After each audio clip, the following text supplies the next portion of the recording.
Good morning viewers, welcome to my class. आज हम आपके लिए एक नया टॉपिक लेके आए हैं। टॉपिक का मतलब कुछ रिएक्शंस लेके आए हैं, अभिक्रिया, जिसको आप क्वेश्चन में जब आता है या तो आप अटेंड करते ही नहीं हो और अगर करते भी हो तो वो गलत हो जाता है। तो आज हम आपको बताएंगे किस तरीके से आप उसको याद कर सकते हो समझ के। तो उसके लिए आज आप मेरे साथ शुरू से अंत तक बने रहिए और देखते रहिए मैं कैसे कैसे बना रही हूँ, उसको आप फॉलो करिए। तो चलिए हम शुरू करते हैं। हमारा पहला रिएक्शंस है ऊर्ज रिएक्शंस। ये देखिए हमने लिखा है ऊर्ज रिएक्शंस, यानी यहाँ पर भी हिंदी में लिख दिए हैं। तो सबसे पहले आपको तो ऊर्ज रिएक्शंस क्या है, ऊर्ज ने बनाया था इसलिए इसको ऊर्ज रिएक्शंस कहा जाता है। आपको सबसे पहले ये ध्यान रखना पड़ेगा कि किसके साथ कौन क्रिया कर रहा है ना। तो चलिए देखते हैं। दो अणु यानी टू मॉलिक्यूल एल्किल हैलाइड। ये एल्किल हैलाइड जब मैं बोलूंगी आपके दिमाग में तुरंत आ जाना चाहिए कि एल्किल किसे कहते हैं। जो एल्केन में से एक हाइड्रोजन निकल जाता है उसी को कहा जाता है एल्किल। जैसे मेथेन, मेथेन का फॉर्मूला होता है CH4। तो CH4 में से जब एक हाइड्रोजन निकल जाएगा तब वो हो जाएगा CH3, तो उसको कहा जाएगा एल्किल। इसी तरह से आप मेथेन के बाद ब्यूटेन ले लीजिए, C2H6।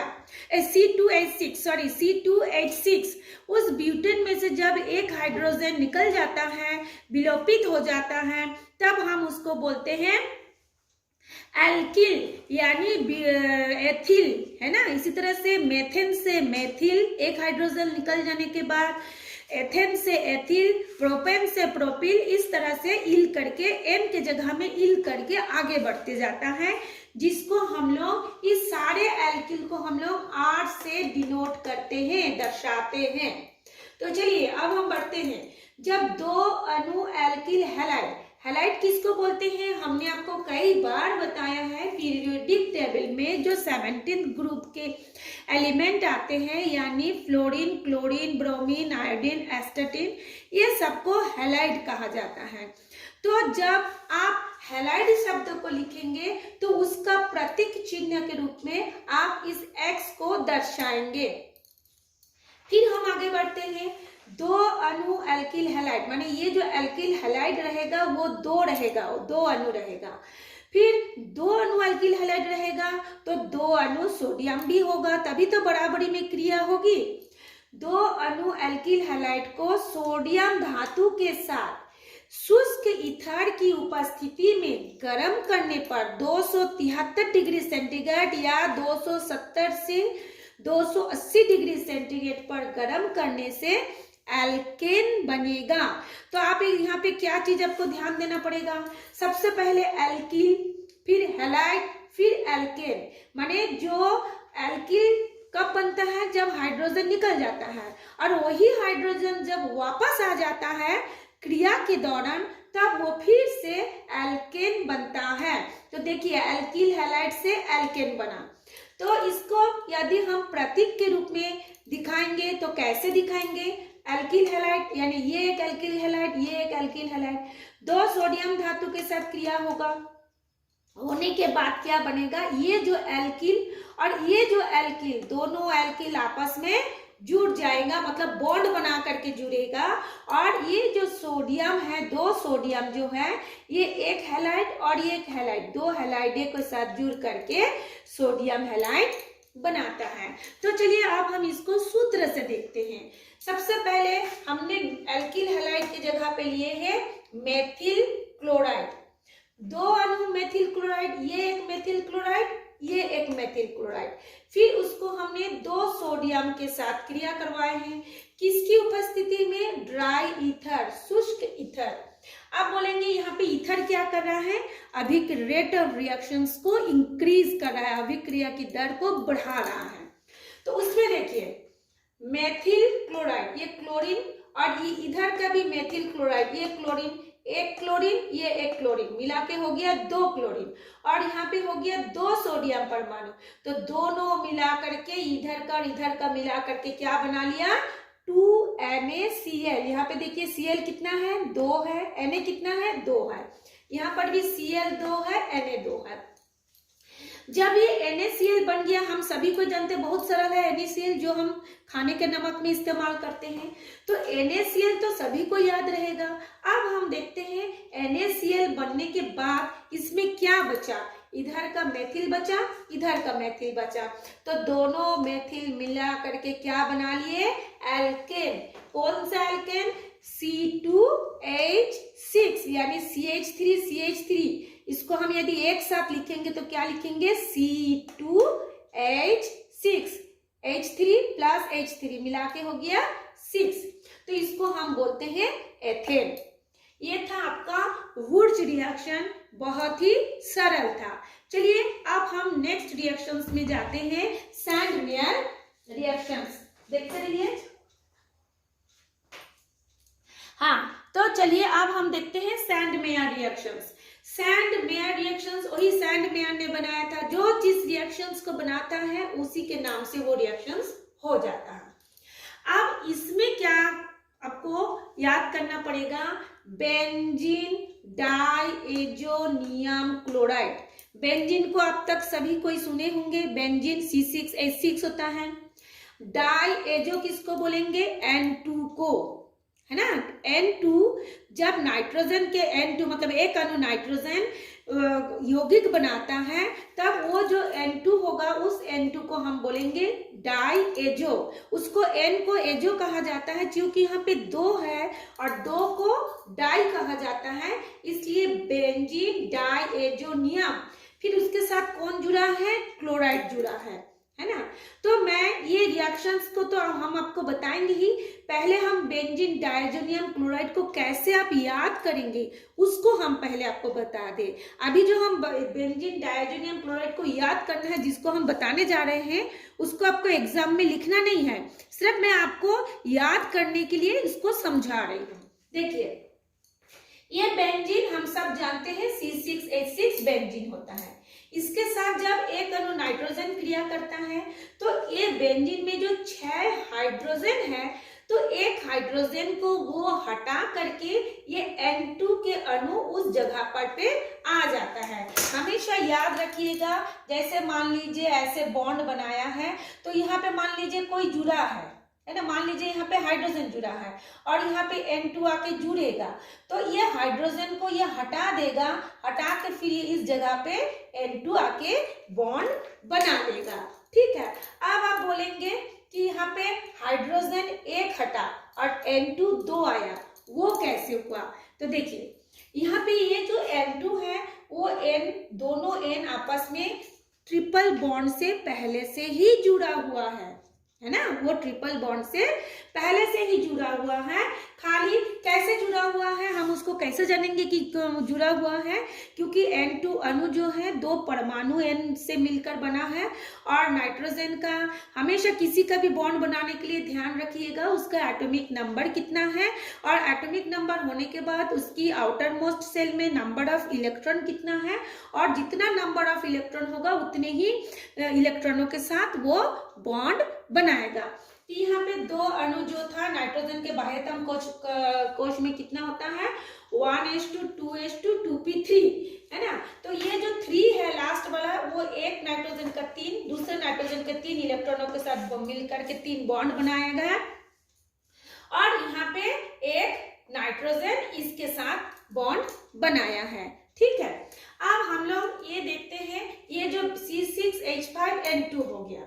ठीक, अब हमारे पास क्या होगा, हमको याद करना है बेंजीन डाइएजोनियम क्लोराइड। अब इसके साथ एक क्लोरीन जुड़ेगा, है ना। क्लोरीन के साथ जब हम क्रिया करेंगे तो क्लोरीन क्या है, अणु, और क्लोराइड क्या है, परमाणु। इन से अणु हो गया, आइड से परमाणु। तो ये जब एक क्लोराइड परमाणु के साथ जुड़ता है तो ये जो 3 बॉन्ड है, इन 3 बॉन्ड में से एक बॉन्ड का 2 इलेक्ट्रॉन ये क्लोरीन पर आ जाता है। हमेशा याद रखिएगा, एक बॉन्ड 2 इलेक्ट्रॉनों की साझा से बनता है या 2 इलेक्ट्रॉनों के क्या बोलते हैं आपका एक्सचेंज से या देने से लेने से बनता है ना। तो ये जो बना है 2 इलेक्ट्रॉनों की साझा से बना है। और क्लोरीन क्या करता है, अधिक ऋण विद्युतीय तत्व होने के कारण, मोर इलेक्ट्रोनेगेटिव एलिमेंट होने के कारण, एलिमेंट भी बोले या एटम बोले, होने के कारण ये इलेक्ट्रॉन, ये जो एक जोड़े इलेक्ट्रॉन है वो अपनी ओर खींच लेता है। जब वो अपनी ओर खींच लेगा तो इनमें से एक बॉन्ड हट जाएगा, और जब वो हट जाएगा तब इसमें से इस नाइट्रोजन के ऊपर क्या हो जाएगा, एक पॉजिटिव चार्ज, क्योंकि वो अपने इलेक्ट्रॉन को पूरी तरह से क्लोरीन को दे रहा है और ये जाके क्लोरीन पर आ रहा है, इसलिए इस क्लोरीन पर क्या हो जाएगा, नेगेटिव चार्ज हो जाएगा। तो ये आपको समझने के लिए मैंने बताया है। आपको सिर्फ लिखना है बेंजीन डायजोनियम क्लोराइड, जिसका फॉर्मूला ये होता है, बेंजीन जो C6H6 होता है, हर एक पॉइंट पे ये देखिए जितना हमने पॉइंट दिया है ना, 1 2 3 4 5 6, हर एक में कार्बन कार्बन होता है और कार्बन के साथ एक हाइड्रोजन, ऐसे एक हाइड्रोजन, इसके साथ ऐसे करके कार्बन और एक हाइड्रोजन जुड़ा हुआ है, और इसी हाइड्रोजन को हटा करके ये N2Cl आके जुड़ गया। ठीक, ये तो हो गया बेंजीन डायजोनियम क्लोराइड। उसको जब हम लोग क्या करेंगे, कॉपर क्लोराइड या क्यूप्रस क्लोराइड, इसको किसी बुक में दिया रहेगा CuCl और किसी बुक में दिया रहेगा आपका CuCl2, Cu2Cl2, दोनों ही सही है, क्योंकि यदि हम इसका दोनों का 2:2 है, इसका रेशियो निकाल लेंगे तो CuCl ही होगा, इसलिए दोनों सही है। तो क्यूप्रस क्लोराइड CuCl की उपस्थिति में HCl के साथ क्रिया करने पर क्लोरोबेंजीन बनता है। तो आप लोग ये जो मैंने ऊपर में दिखाया है सिंपल ग्रीन से, ये इसको भी आप चाहे तो लिख सकते हैं, वो भी पूरी मार्क्स मिलेगी, चाहे तो आप ऐसे संरचना बना करके भी लिख सकते हैं। तो मैं संरचना से बता रही हूँ, ये देखिए ये बेंजीन डायजोनियम क्लोराइड है, ये HCl है, यहाँ कॉपर क्लोराइड की उपस्थिति में जब हम क्रिया करेंगे तो ये जो N है, ये जो डबल N है ना, ये दोनों अलग हो जाता है क्रिया के कारण, है ना। तो जब वो अलग हो जाएगा तो इस जगह पे आके कौन जुड़ेगा, ये तो खाली रहेगा नहीं, इस जगह पे आके ये जो क्लोरीन है ये यहाँ पे आके जुड़ जाएगा, और N2 जो होगा ये अलग हो जाएगा, वायुमंडल में हवा बन करके निकल जाएगा। अब आप बोलेंगे हवा कैसे बना, क्योंकि हमने जब इसके साथ क्रिया करवाए हैं उसमें क्या हुआ, गर्म हुआ, ताप उत्पन्न हुआ। तो कोई भी चीज को हम गर्म करते हैं, जैसे पानी को ही गर्म करते हैं तो भाप बन करके उड़ जाता है, तो इसमें क्या होता है, N2 गैस निकलता है जो कि भूरा भूरा रंग का होता है और ये वायुमंडल में मिल जाता है, और HCl जो था वो अलग से ऐसे ही बना रहता है। तो आप बोलेंगे अब HCl का जब ऐसे ही बना रहता है तो फिर इसका काम क्या है, इस रिएक्शंस को पूरा करने के लिए इसको मिलाया जाता है। ठीक है, तो इसको N2 निकल गया और ये जो क्लोरीन था ये क्लोरीन आ गया, और ये जो N2 है ये 2 हिस्सा आपका ऐसे करके अलग होके ये N2 बना लिया। तो ये है आपका क्लोरोबेंजीन। तो सैंडमेयर रिएक्शंस में बेंजीन डायजोनियम क्लोराइड से क्लोरोबेंजीन बनता है। चलिए अब हम देखते हैं हैलोफॉर्म अभिक्रिया। हैलोफॉर्म अभिक्रिया, इसमें क्या होगा, सबसे पहले आप देखिए किसके साथ क्रिया हो रहा है और क्या उत्पाद बना रहा है। एसीटोन भी ले सकते हैं या फिर आप अल्कोहल भी ले सकते हैं। जब एसीटोन या अल्कोहल को पहले आयोडीन के साथ क्रिया करवाएंगे, जो प्रोडक्ट बनेगा उसको फिर सोडियम हाइड्रोक्साइड के साथ गर्म करने पर एक पीले रंग का क्रिस्टल मिलता है जिसको कहा जाता है आयोडोफॉर्म। तो आयोडोफॉर्म बनता है, इसी क्रिया को या इसी अभिक्रिया को हम बोलते हैं हैलोफॉर्म अभिक्रिया। मुझे लगता है ये इस साल के लिए इम्पोर्टेंट है। अब पता नहीं आएगा कि नहीं ये तो पता नहीं, लेकिन मुझे लगता है इम्पोर्टेंट है। तो हम लोग पहले देखेंगे एसीटोन। पहले हमने इसको इतना सा याद कर लिया, आपके बुक में बहुत लंबा चौड़ा करके दिया रहता है, आप लोग उसको देख के पहले ही घबरा जाते हो और उसको छोड़ देते हो। छोड़ो मत, सिर्फ आप इतना ही लिखो, जब एसीटोन या अल्कोहल को पहले आयोडीन के साथ फिर NaOH के साथ गर्म करते हैं तो पीले रंग का क्रिस्टल आयोडोफॉर्म बनता है, इसे ही हैलोफॉर्म अभिक्रिया कहते हैं। इतना लिख दिए।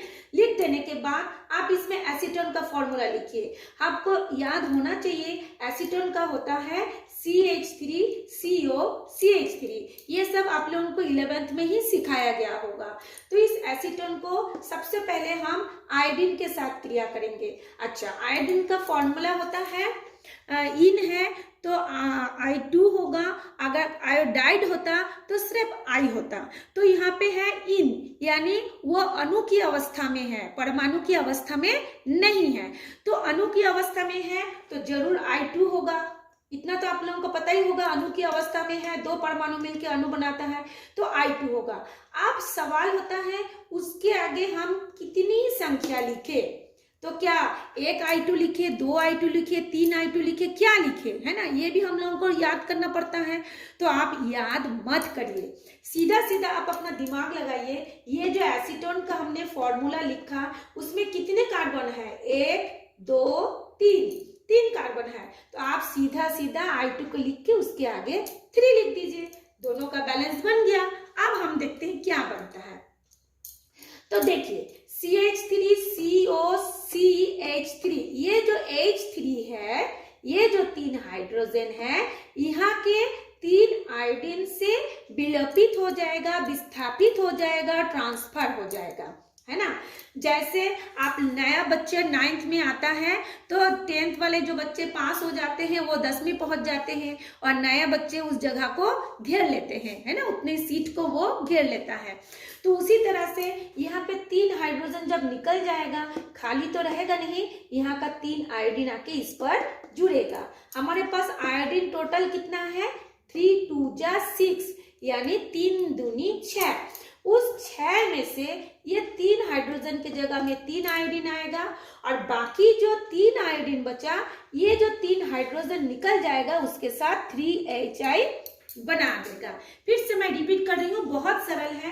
पहले आप एसीटोन का सूत्र लिखिए, कितने, फिर आयोडीन का फॉर्मूला लिखिए, सूत्र लिख दिए।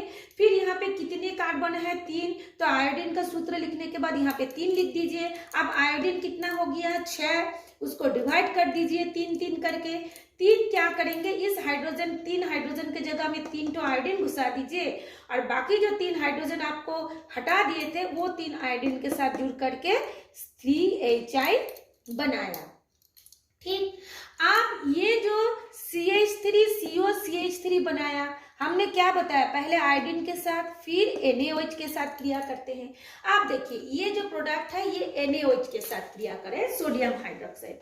अब हम क्या देखते हैं, ये जो CI3 है वो इस हाइड्रोजन के साथ जुड़ेगा तो CHI3 बनाएगा। अब यहाँ पे क्या बन रहा है, देखिए CH3, फिर यहाँ पे क्या हो जाएगा, ये यहाँ पे ऐसे हो जाएगा, आपको मैं बता रही हूं, ये ऐसे। तो क्या बन गया, आपको देखिए CH3CO, फिर देखिए हमने रास्ता बनाया, फिर इधर एक तो O, तो कितना O हो गया, एक और एक 2 O और एक ठो Na, CH3CO, फिर से एक ठो O Na, और यहाँ पे देखिए CH3COONA, यानी सोडियम एसीटेट बन गया। अब बचा क्या, यहाँ पे बचा CI3 और इधर का एक ठो बचा हाइड्रोजन, तो CHI3 बना दीजिए। इसको कहा जाता है आयोडोफॉर्म, जैसे क्लोरोफॉर्म होता है, इसको कहा जाता है आयोडोफॉर्म। यदि आप इसी जगह में CHI3 के बदले में यदि आप CHCl3 लिखते हैं तो ये क्या हो जाएगा, क्लोरोफॉर्म हो जाएगा। तो यहाँ पे आयोडीन है, क्योंकि यहाँ पे क्लोरीन है तो क्लोरोफॉर्म, आयोडीन है तो आयोडोफॉर्म हो गया। ठीक है, तो इतना आप लोग समझ गए। देने के बाद देखिए अब हम क्या करते हैं, एसीटोन के साथ आयोडीन की क्रिया हो गई, इसके साथ सोडियम हाइड्रोक्साइड की क्रिया हो गई। अब ये दोनों आपस में भी क्रिया करते हैं, क्योंकि उन लोग भी तो क्रियाशील है, वो दोनों भी तो आपस में क्रिया करेंगे। जब हम लोग मिक्सचर बनाते हैं, जैसे सीमेंट, बालू, गिट्टी सब मिलाते हैं, तो खाली क्या सीमेंट और पानी ही जुड़ता है, बाकी सभी तो क्रिया करते हैं आपस में। इसीलिए अब ये दोनों आपस में भी क्रिया करेंगे।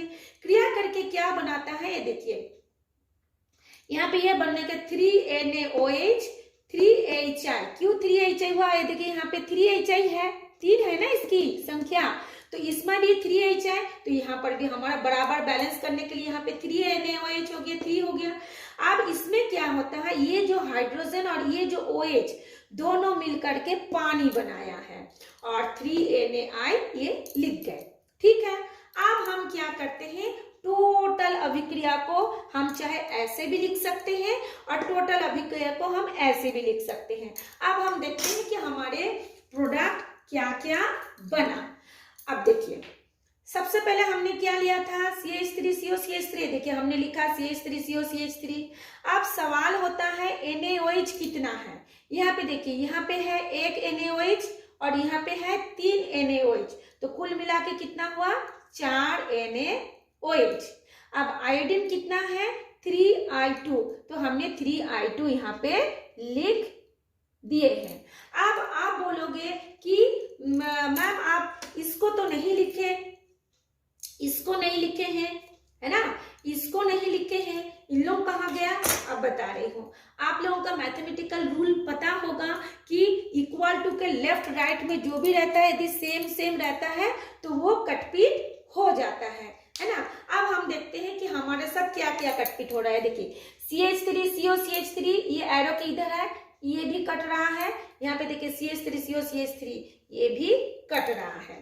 ठीक, अब हम देखते हैं 3HI इधर है, 3HI इधर भी है, तो इसको भी हम काट दे रहे हैं। तो हमारे पास अब क्या बचा, CH3COCH3, 3I2 और यहाँ पे बचा NaOH और यहाँ का 3NaOH मिला के हो गया 4NaOH हो गया।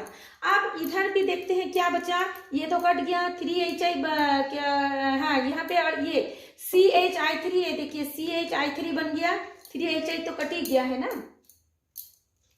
CHI3 बन गया। फिर देखिए CH3COONA, CH3COONA हो गया, 3NaI हो गया और 3H2O हो गया। आप इसको भी लिख सकते हैं, लेकिन इसके लिए आपको रट रट के दिन भर पार कर देंगे तो भी दूसरा दिन जाके भूल जाएंगे।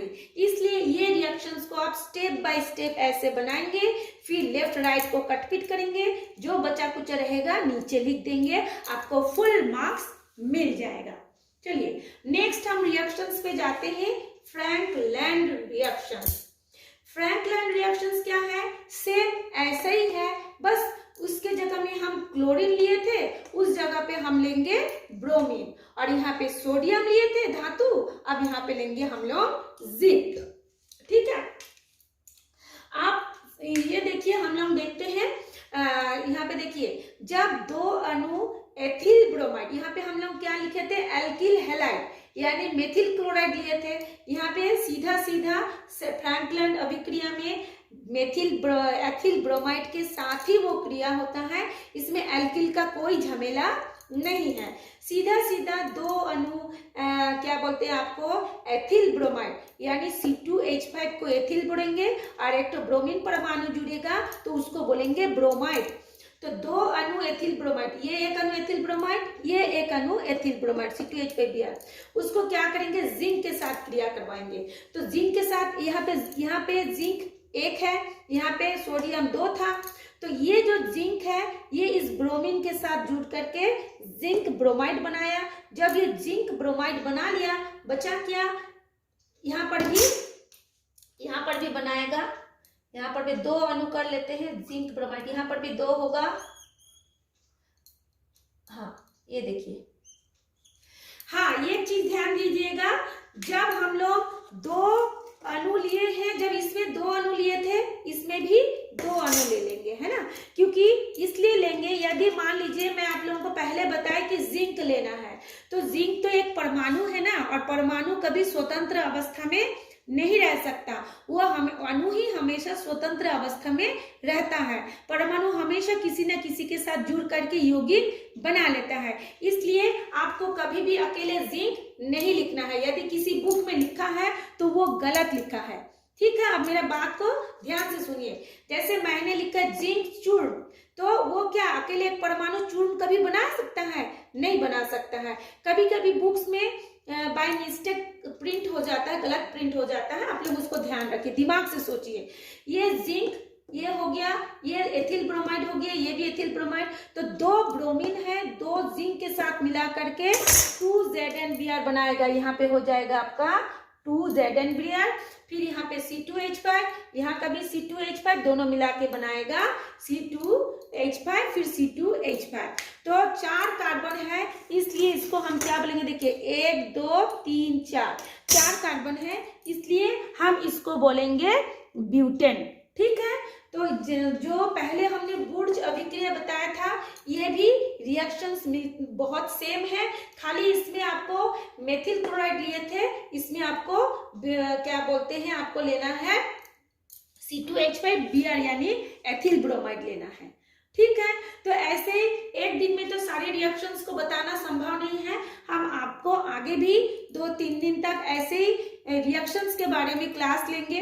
आपको ध्यान से मेरे क्लास को फॉलो कीजिए, बाद में इसको आप बार बार इसको देखते रहिए, तो देखिएगा आपको भी पूरी चीज समझ में आ जाएगी और आप भी एग्जाम में सही सही लिख करके पूरे आंसर पाएंगे।